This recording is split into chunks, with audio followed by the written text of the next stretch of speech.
अथ पंचमोऽध्यायः पंचमाध्याय विनियोगः। ओम। इस उत्तर चरित्र के रुद्र ऋषि हैं, महासरस्वती देवता हैं, अनुष्टुप छंद है, भीमा शक्ति है, भ्रामरी बीज है, सूर्य तत्व है और सामवेद स्वरूप है। महासरस्वती की प्रसन्नता के लिए उत्तर चरित्र के पाठ में इसका विनियोग किया जाता है।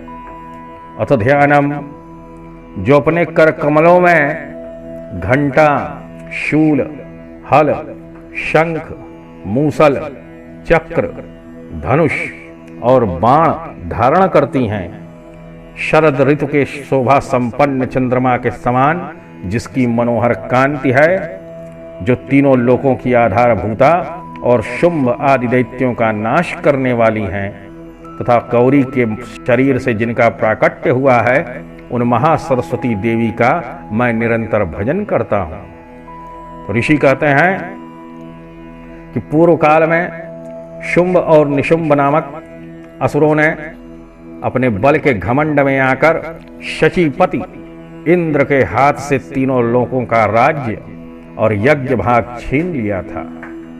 वे ही दोनों सूर्य, चंद्रमा, कुबेर, यम और वरुण के अधिकार का भी उपयोग करने लगे थे। वायु और अग्नि का कार्य भी वे ही करने लगे। उन दोनों ने सब देवताओं को अपमानित, राज्य भ्रष्ट, पराजित तथा अधिकारहीन करके स्वर्ग से निकाल दिया था। उन दोनों महान असुरों से तिरस्कृत देवताओं ने अपराजिता देवी का स्मरण किया और सोचा कि जगदम्बा ने हम लोगों को वर दिया था कि आपत्ति काल में स्मरण करने पर मैं तुम्हारी सब आपत्तियों का तत्काल नाश कर दूंगी। यह विचार कर देवता गिरिराज हिमालय पर गए और वहां भगवती विष्णु माया का स्तुति करने लगे। तो देवता बोले कि देवी को नमस्कार है, महादेवी शिवा को सर्वदा नमस्कार है, प्रकृति एवं भद्रा को प्रणाम है। हम लोग नियम पूर्वक जगदम्बा को नमस्कार करते हैं। रौद्रा को नमस्कार है, नित्या, गौरी एवं धात्री को बारंबार नमस्कार है, ज्योत्स्नामयी, चंद्र रूपिणी एवं सुख स्वरूपा देवी को सतत प्रणाम है। शरणागतों का कल्याण करने वाली वृद्धि एवं सिद्धि रूपा देवी को हम बारंबार नमस्कार करते हैं। नैऋति अर्थात राक्षसों की लक्ष्मी, राजाओं की लक्ष्मी तथा शर्वाणी अर्थात शिव पत्नी स्वरूपा आव जगदम्बा को बारंबार नमस्कार है। दुर्गा, दुर्गपारा, दुर्गम संकट से पार उतारने वाली, सारा अर्थात सबकी सारभूता, सर्वकारिणी, ख्याति, कृष्णा और धूम्रा देवी को सर्वदा नमस्कार है। अत्यंत सौम्य तथा अत्यंत रौद्र रूपा देवी को हम सब नमस्कार करते हैं, उन्हें हमारा बारंबार प्रणाम है। जगत की आधारभूता कृति देवी को बारंबार नमस्कार है। जो देवी सब प्राणियों में विष्णु माया के नाम से कही जाती हैं, उनको नमस्कार है, उनको नमस्कार है, उनको बारंबार नमस्कार है। जो देवी सब प्राणियों में चेतना कहलाती हैं, उनको नमस्कार है, उनको नमस्कार है, उनको बारंबार नमस्कार है।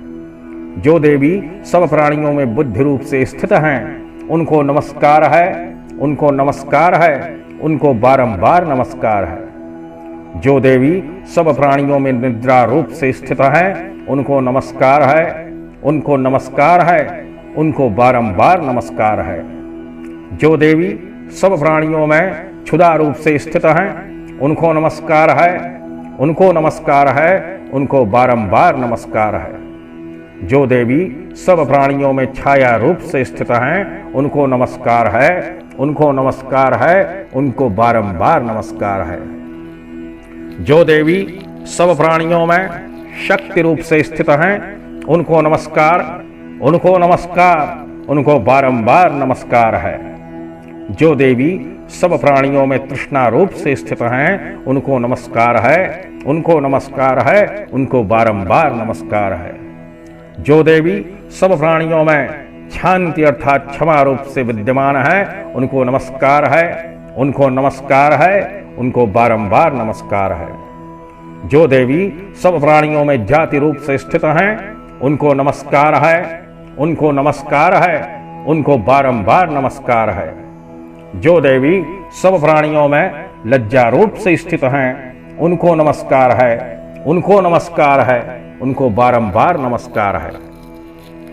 जो देवी सब प्राणियों में शांति रूप से स्थित हैं, उनको नमस्कार है, उनको नमस्कार है, उनको बारंबार नमस्कार है। जो देवी सब प्राणियों में श्रद्धा रूप से स्थित हैं, उनको नमस्कार है, उनको नमस्कार है, उनको बारंबार नमस्कार है। जो देवी सब प्राणियों में कांति रूप से स्थित हैं, उनको नमस्कार है, उनको नमस्कार है, उनको बारंबार नमस्कार है। जो देवी सब प्राणियों में लक्ष्मी रूप से स्थित हैं, उनको नमस्कार है, उनको नमस्कार है, उनको बारंबार नमस्कार है। जो देवी सब प्राणियों में वृत्ति रूप से स्थित हैं, उनको नमस्कार है, उनको नमस्कार है, उनको बारंबार नमस्कार है। जो देवी सब प्राणियों में स्मृति रूप से स्थित हैं, उनको नमस्कार है, उनको नमस्कार है, उनको बारंबार नमस्कार है।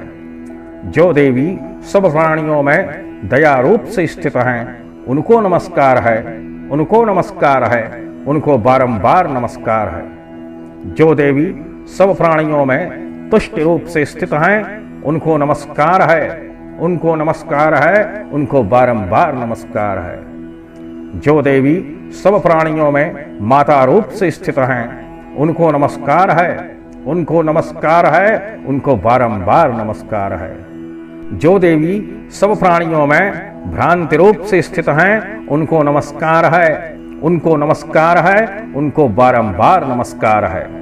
जो जीवों के इंद्रिय वर्ग की अधिष्ठात्री देवी एवं सब प्राणियों में सदा व्याप्त रहने वाली हैं, व्याप्ति देवी को बारंबार नमस्कार है। जो देवी चैतन्य रूप से संपूर्ण जगत को व्याप्त करके स्थित हैं, उनको नमस्कार है, उनको नमस्कार है, उनको बारंबार नमस्कार है।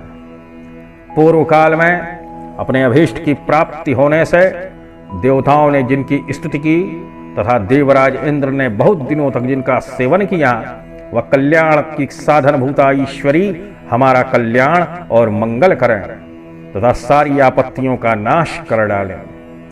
उद्दंड दैत्यों से सताए हुए हम सभी देवता जिन परमेश्वरी को इस समय नमस्कार करते हैं तथा जो भक्ति से विनम्र पुरुषों द्वारा स्मरण की जाने पर तत्काल ही संपूर्ण विपत्तियों का नाश कर देती हैं, वे जगदम्बा हमारा संकट दूर करें। तो ऋषि कहते हैं कि हे राजन, इस प्रकार जब देवता स्तुति कर रहे थे, उस समय पार्वती देवी गंगा जी के जल में स्नान करने के लिए वहां आई। उन सुंदर भौहों वाली भगवती ने देवताओं से पूछा कि आप लोग यहाँ किसकी स्तुति करते हैं? तब उन्हीं के शरीर कोश से प्रकट हुई शिवा देवी बोले कि शुंभ दैत्य से तिरस्कृत और युद्ध में निशुंभ से पराजित होकर यहाँ एकत्रित हुए ये समस्त देवता यह मेरी ही स्तुति कर रहे हैं। पार्वती जी के शरीर कोश से अंबिका का प्रादुर्भाव हुआ था, इसलिए वे समस्त लोकों में कौशिकी कही जाती हैं। कौशिकी के प्रकट होने के बाद पार्वती देवी का शरीर काले रंग का हो गया, अतः वे हिमालय पर रहने वाली कालिका देवी के नाम से विख्यात हुई। तदंतर शुंभ निशुंभ के भृत्य चंड मुंड वहां आए और उन्होंने परम मनोहर रूप धारण करने वाली अंबिका देवी को देखा। फिर वे शुंभ के पास जाकर बोले कि महाराज, एक अत्यंत मनोहर स्त्री है जो अपनी दिव्य कांति से हिमालय को प्रकाशित कर रही है। वैसा उत्तम रूप कहीं किसी ने भी नहीं देखा होगा। असुरेश्वर, पता लगाइए वह देवी कौन है और उसे ले लीजिए। स्त्रियों में तो वह रत्न है, उसका प्रत्येक अंग बहुत ही सुंदर है तथा वह अपने श्रीअंगों की प्रभा से संपूर्ण दिशाओं में प्रकाश फैला रही है। हे दैत्यराज, अभी वह हिमालय पर ही मौजूद है, आप उसे देख सकते हैं प्रभु। तीनों लोकों में मणि, हाथी और घोड़े आदि जितने भी रत्न हैं वे सब इस समय आपके घर में शोभा पाते हैं। हाथियों में रत्नभूत ऐरावत या पारिजात का वृक्ष और उच्चैश्रवा घोड़ा, यह सब आपने इंद्र से ले लिया है। हंसों से जुता हुआ यह विमान भी आपके आंगन में शोभा पाता है। यह रत्नभूत अद्भुत विमान जो पहले ब्रह्मा जी के पास था, अब आपके यहां लाया गया है। यह महापद्म नामक निधि आप कुबेर से छीन लाए हैं। समुद्र ने भी आपको किंजल किनी नाम की माला भेंट की है, जो केसरों से सुशोभित है और जिसके कमल कभी कुम्हलाते नहीं हैं। सुवर्ण की वर्षा करने वाला वरुण का छत्र भी आपके घर में शोभा पाता है, तथा यह श्रेष्ठ रथ जो पहले प्रजापति के अधिकार में था, अब आपके पास मौजूद है। हे दैत्येश्वर, मृत्यु के उत्क्रांतिदा नाम वाली शक्ति भी आपने छीन ली है, तथा वरुण का पाश और समुद्र में होने वाले सब प्रकार के रत्न आपके भाई निशुंभ के अधिकार में हैं।